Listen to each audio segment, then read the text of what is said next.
Prašom papasakot, ką mes čia veikiam. Nu? Sugalvojom pasišildyti saulėje. Tai pasiėmėm ramščių porą,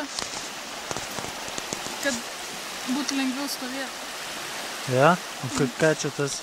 Čia atsigulta, ne, pasiėmė irgi? Atsidegintis. O, aišku. Tai va, pradedam kelionę nuo to tilto. Žodžiu, čia yra kokia čia upė?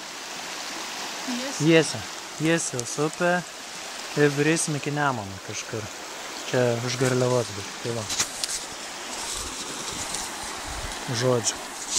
Kažgauda da pustriai. Ai, gerai bus. Sėsk. Tu varysi į priekį. Kur sėsk, tu prašom man susitvarkyti. Ką? Greit. Susitvarkai šitą. Ai, tiesa, parodysim, kaip liemenę užsisuks. Tai va, viršutinis kabuks ant taip.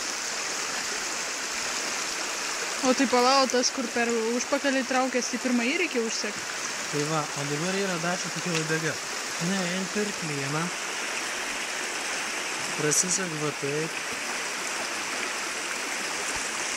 Ir tada užsegęs taip. Vėliau neužims viršutinę. Ką? O tai parodyk uodegą? Nu. Parodyk? Ta uodega reikalinga tam, kad jeigu įkrenti į vandenį ir iškeli rankas į viršų, kad liemenė nenusimautų. Tai va. Gerai, galim plaukti. Tai va, taip atrodo. Šakų yra biški. Ten toliau. Tai bus ką veikti, lankstytis.